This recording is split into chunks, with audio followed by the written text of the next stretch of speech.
ঘূর্ণিঝড়ের সময় আবহাওয়া অফিস সতর্কতা কেন্দ্র থেকে 1 থেকে 11 পর্যন্ত সংকেত জারি করে। ঘূর্ণিঝড়ের সময় জারি করা এসব বিপদ সংকেত বলতে মূলত কি বোঝানো হয় বা কোন সংকেতের কি অর্থ তা অনেকেই জানেন না। চলুন জেনে নেওয়া যাক সংকেতগুলোর বিস্তারিত।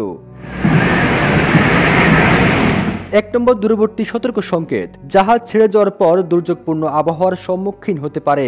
দূরবর্তী এলাকায় একটি ঝড়ো হাওয়ার অঞ্চল রয়েছে। এ সময় বাতাসের গতিবেগ ঘন্টায় 61 কিলোমিটার, ফলে সামুদ্রিক ঝড়ের সৃষ্টি হবে।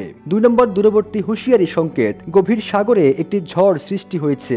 সেখানে বাতাসের একটানা গতিবেগ ঘন্টায় 62 থেকে 88 কিলোমিটার।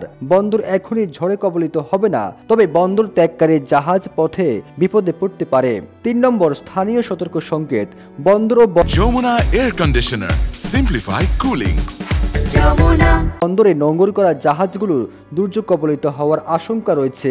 বন্দরে ঝড়ো হাওয়া বয়ে যেতে পারে এবং ঘূর্ণি বাতাসে একটানা গতিবেগ ঘন্টায় 40 থেকে 50 কিলোমিটার হতে পারে। 4 নম্বর স্থানীয় হুঁশিয়ারি সংকেত। বন্দর ঘূর্ণিঝড় কবলিত, বাতাসের সম্ভাব্য গতিবেগ ঘন্টায় 51 থেকে 61 কিলোমিটার। তবে ঘূর্ণিঝড়ের চূড়ান্ত ব্যবস্থা নেওয়ার মতো তেমন বিপজ্জনক সময় হয়নি। 5 নম্বর বিপদ সংকেত। বন্দর ছোট বা মাঝারি তীব্রতার এক সামুদ্রিক ঝড়ে কবলে পড়বে। ঝড়ে বাতাসের সর্বোচ্চ একটানা গতিবেগ ঘন্টায় 62 থেকে 88 কিলোমিটার। ঝড়টি বন্দরকে বাঁ দিকে রেখে উপকূল অতিক্রম করতে পারে। 6 নম্বর বিপদ সংকেত। বন্দর ছোট বা মাঝারি তীব্রতার এক সামুদ্রিক ঝড়ে কবলে পড়বে। ঝড়ে বাতাসে সর্বোচ্চ একটানা গতিবেগ ঘন্টায় 62 থেকে 88 কিলোমিটার। ঝড়টি বন্দরকে ডান দিকে রেখে উপকূল অতিক্রম করতে পারে। 7 নম্বর বিপদ সংকেত।